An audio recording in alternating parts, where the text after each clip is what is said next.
Okay, let me address this issue of Rigathi Gachagua, the DCP leader, because most of the people are saying that he's a tribal leader.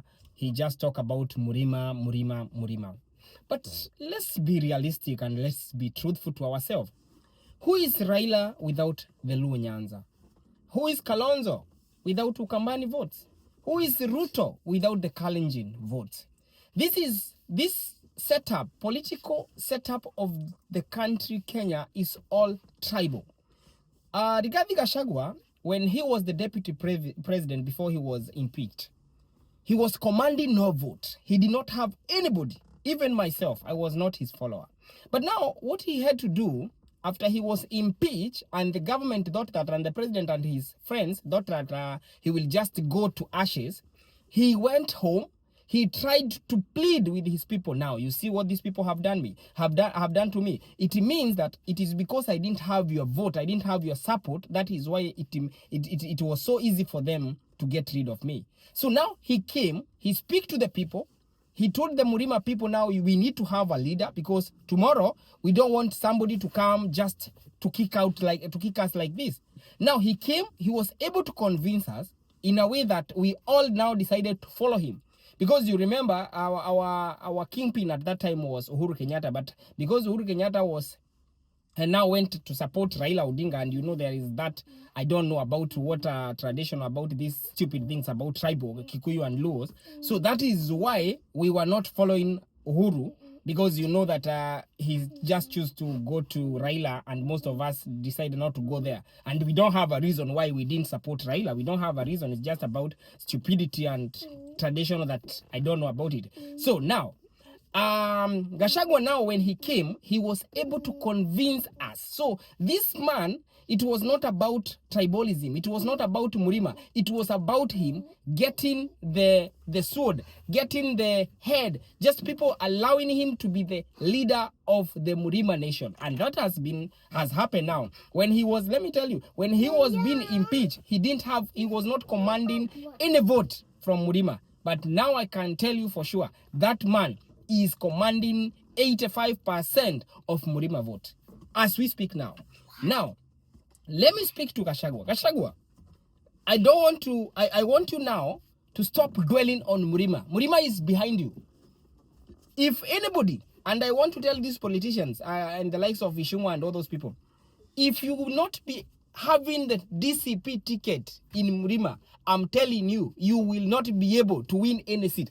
As I think Cosmo Joy said there before, that DCP will swipe everything. These people, Kebani Jungwa, they are all likely, those people are going home. Anybody, I don't want to talk about women, Robumoranga, the Bosho girl, you know, she's always, her tongue has already sent her out. So that's not something we can talk about. She does not have the integrity. She does not meet the chapter 6 of the constitution. So for her, it's just a rubbish. So we'll not address her, because I know she will call me that name that she called the MCA. So that is not an issue for now. So now, Gashagwa, I want just to tell you now, profile yourself as a national leader now.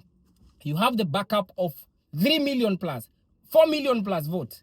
That one, I assure you, you have the backup. Anybody, anywhere you will tell us to go, that is where people will go. And I'm telling you, once you come to Murima now, people will listen to you as their kingpin. Now look at Kalonzo.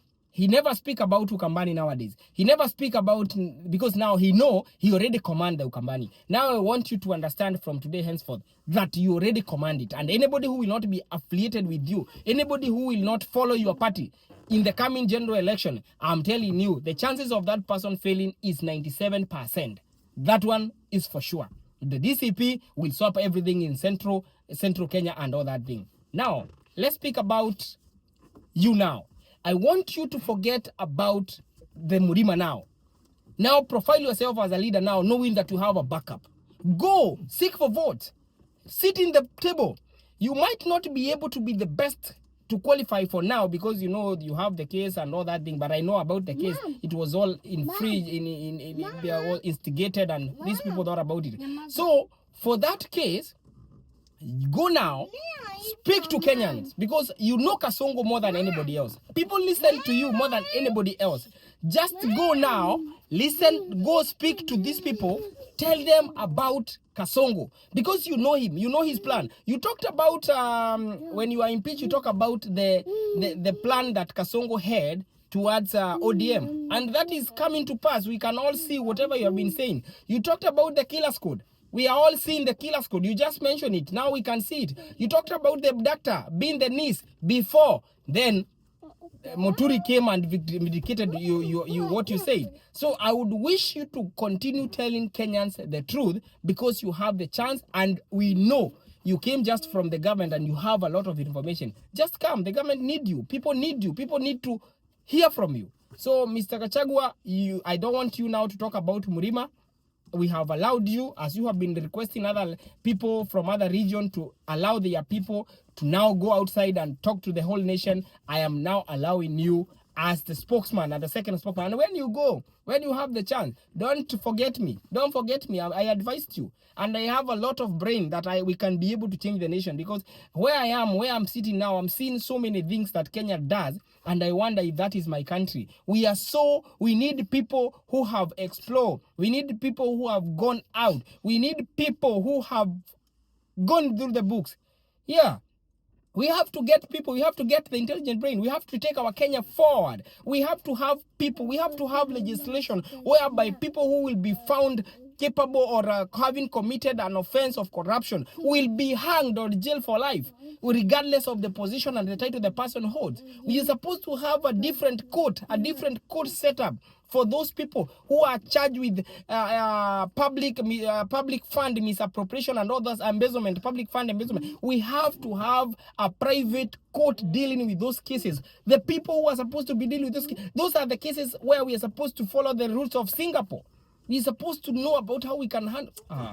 Sometimes I feel bad even to address this Kenya. So, Mr. Gachagua, go and speak to the whole Kenya. People are behind you.